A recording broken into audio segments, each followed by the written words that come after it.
Thank you for joining me for another Learn With episode. And today I am so excited because I brought in one of the best experts to go over our cost management module with you. Chris Fish comes from the industry. He has a long experience working with project financials. And today he's going to give us an overview of the cost management tool. This is not a super in-depth demonstration, but it is a very good overview of what Autodesk Build's cost management module is capable of. And I will just say it's a very flexible tool, so a lot of possibilities here. So with that, Chris, go ahead and take it away. Hi, this is Chris Fish, cost subject matter expert here at Autodesk, to give you a brief overview of our cost management tool within the ACC platform within Build. Where we are right now is at the home page, and you can see that here in the upper left-hand corner. But before we start exploring and going over the product, what I did want to show you is where we are in the management. I'm in ACC and I'm in cost management, and that's highlighted here, and it's part of one of the products that I have as a user turned on for me in my product picker, along Build, AutoSpecs, and some other modules that I have access to. So it's simply, cost management is included with Build, your Build subscription.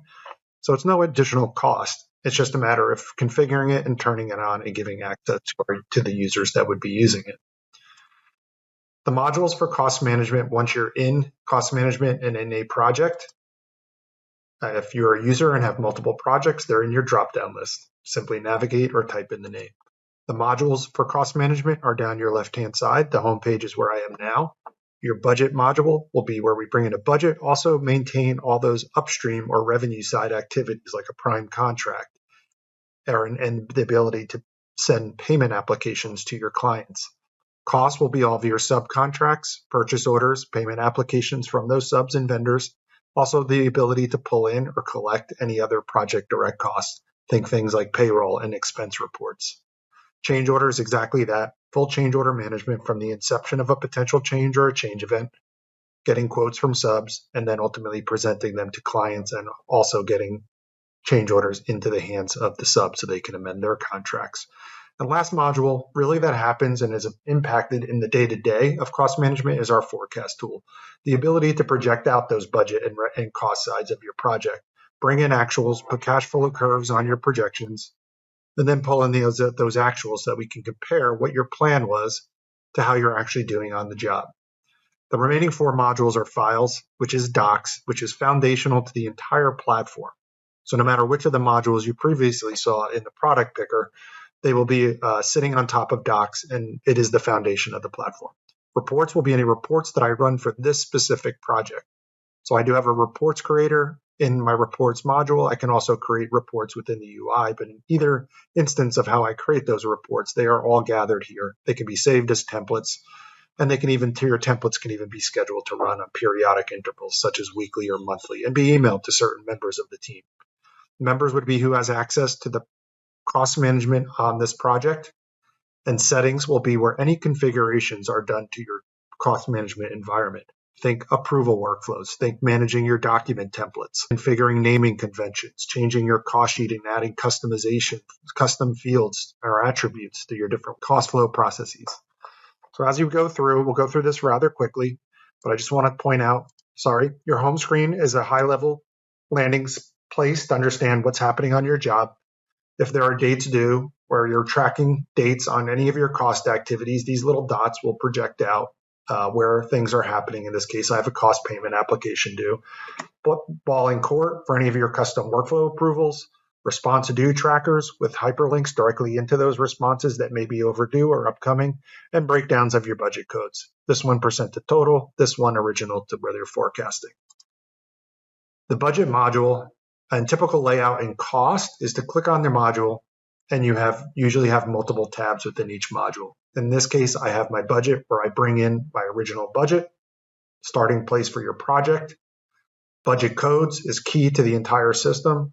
The ability to create your cost codes is highly flexible with our tool. We are unlimited segments. We are unlimited characters within those segments.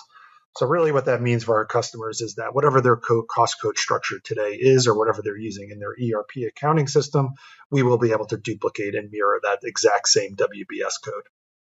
Once I have a budget in, Then this remaining parts of this module are my cost sheet, my ACR report, whatever you might call it. It is live. It is being fed information from the other modules, or the columns are calculating off of one another, with the exception of two things I can do. My three little buttons here bring up a menu of items. I can make a forecast adjustment or a budget transfer. Okay, so those budget transfers would be your net zeros. All of your change orders flow in. You get recalcs on your budget side. Same thing on the cost side. Any commitments, purchase orders, change orders against those, updated calcs on those, bring in your actuals, a section for your forecasting, and also point out your variances. All of your change orders and actual cost are hyperlinks. Simply click on the number. Breakdown of what goes into that 53,000 in this case is here, and these are all hyperlinked as well, and I can see all the change order documents in this case that are related to this. The other thing I'll point out here, and this is common throughout cost management, is the ability to filter and group based on the data that's available to you in whichever module that you are in. So in this case, I can filter on my cost codes, my custom attributes, whatever is available in there. I can also group by the information as well. So maybe I want to see something grouped by cost code, in this case CSI, and I've taken a budget and I can quickly summarize it. Your gear wheel allows you to visualize the information that you do or don't want to see. So if I'm interested in quantities and units in my project cost sheet, turn them on. If I'm not, turn them off, and maybe you want to see them in a different order. But that's how we create custom views and digest the information. Again, think your change order logs, think your contract logs. That functionality is available everywhere. They can be saved as per the user. They would be unique to the user, and admin can make those views project level, meaning everybody with access to the module will have access to the view. The other item that I want to point out here is these custom views can be exported into PDF or Excel. That's how we create custom reports in the UI. Okay, they will run in your reports module.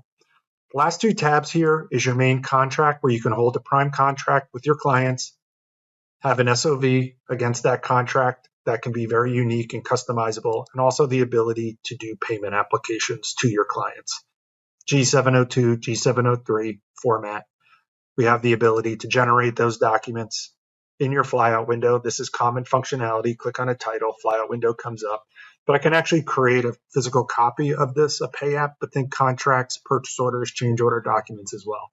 Common functionality is this document package. So here I might have the pay app, all the supporting documentation that goes into there, and then also the ability to download it or email it out of the system.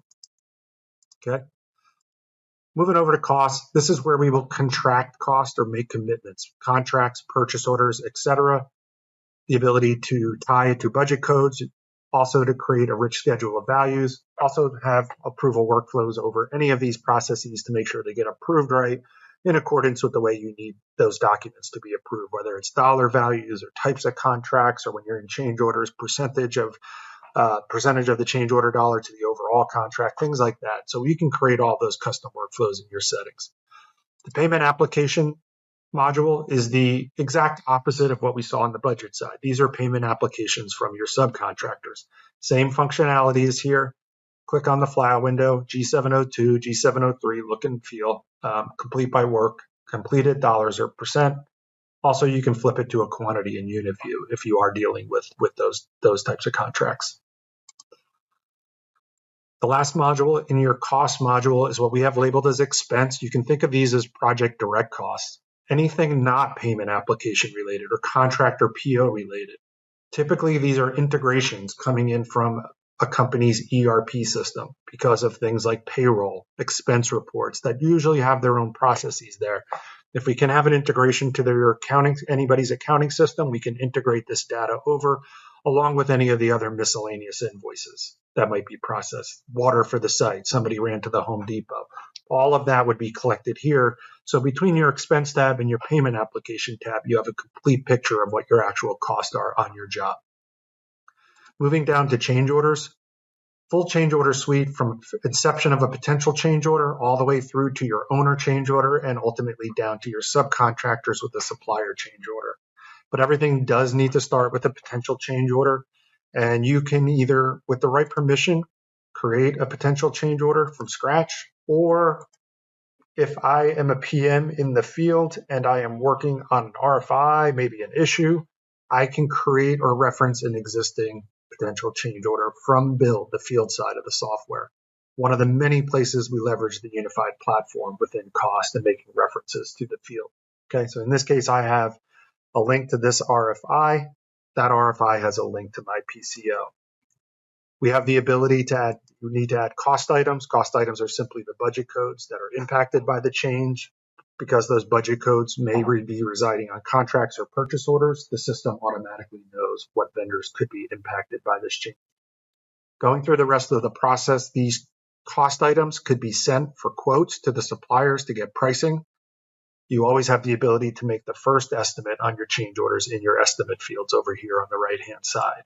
But as those estimate proposals come in from your vendors, then these next two fields would get filled in, and that would come from your RFQ process. Once your potential change orders are priced and you're happy with the pricing that you have on those, a potential change order or multiple priced potential change orders at the same time can be put into a change order request to your clients. Present them to your owners, either using the document template section, or if your owners are being collaborative and they have a user ID they can review, there are change orders directly in cost management. In any case, once they accept or are happy with the pricing for those change orders, the next step is to take a change order request, again, or multiple change order requests and bundle them. Maybe at the end of the month, put all your change order requests into one owner change order. This owner change order is what will allow you to amend your prime contract with your clients and bill them accordingly. Think of this as the legal document that allows you to do that. The last step would be to take those individual supplier change orders and give them or submit them down to your subcontractors so that they can amend their contracts accordingly for those changes and bill you accordingly. Both the OCO and SEO have the ability to have approval workflows over them. Moving down to forecast. Our forecast tool leverages a concept of assigning or aligning your budget codes to a task, whether that task is created manually, or better yet, if I have a P6, my P6 or Microsoft project schedule loaded into the build environment, I can make a reference to that schedule and pick out the tasks off of that schedule that I will use for my forecasting purposes. Once you have your scheduled tasks in here, then you simply are going through and linking those schedule items to the budget codes that are impacted by that scheduled task. Meaning, where am I spending money on this budget code? Where am I generating revenue on this budget code based on the schedule? Second step after I've done that is to come into your cash flow tab, and what we are projecting out are two data points. Your revised budget on your revenue side, forecasted final cost on your cost side. Work completed are the actual billings to your client, and actual cost are the actual payments going out to your subcontractors or being spent on the job, that payroll, expense reports, payment applications, etc.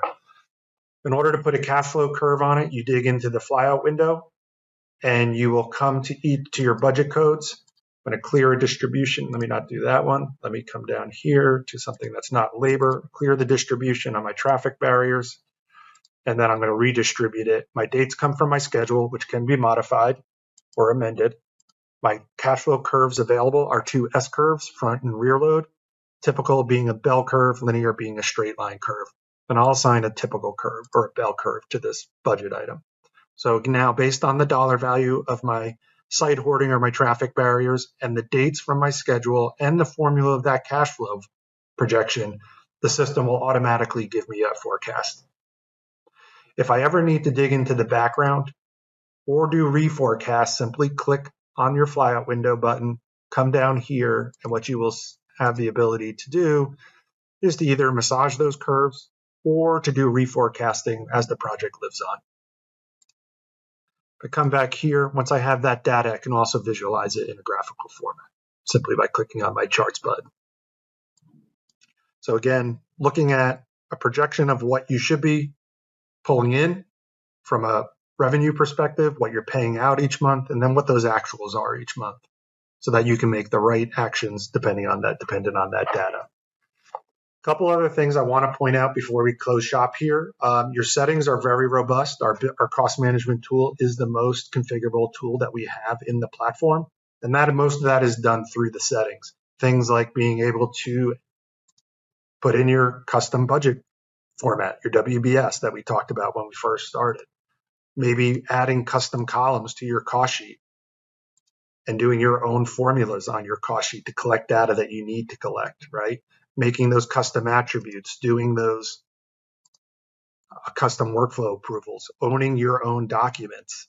So anytime we need to generate a contract or a change order page, cover page, those are considered document templates. You will own these. You will be able to manage those. You will be able to code those so it reads the data from the system. The documents will have your letterheads, your logos, all of your standard terms and conditions, etc., but fill in the information directly from Build based on those tags or variables that we layer into your Word or Excel document template. So a lot of that happens in the back here. We are permissioned highly, so by role, user, or company, and then it's basically telling the folks what based on their role or the person, what they can see within cost management, and for what they can see, what they can do within those modules. So highly permissioned, and you do have an activity trail. So you're ensuring that everything is tracked, day, time, who did it, and what they did. Okay. The other thing to point out too with your settings is that all of the naming conventions, meaning your module names and those tabs within the modules, they can all be renamed. So if I don't like to call it a main contract, I call it a client contract, simply just type client contract here. And make this, use your own terminologies that you might have been using for years. So there's no reason to go away from those and just use ours because that's the way it comes out of the system. Also, your cost report would also be you would have the ability to change the titles here as well. Okay. Some recent activity changes that we've had is this budget snapshot. Snapshots allows you to either schedule periodic snapshots of your budget sheet, maybe on the first day of the month, every second week, whatever you schedule, or manual snapshots, and then be able to compare those snapshots together so you can see where changes are happening in your projects. Okay. So that's some new functionality. We are highly, as I mentioned, customizable in the background with our settings. So I hope that you found that useful. I appreciate your time and thank you very much. Thank you so much, Chris, for joining us today. Very insightful information about Autodesk Build cost management module that comes with Build. So no added module for it. And I hope that you gathered something out of this. And if you want, there are some other videos where you can learn more about the Autodesk Construction Cloud. Have a good one.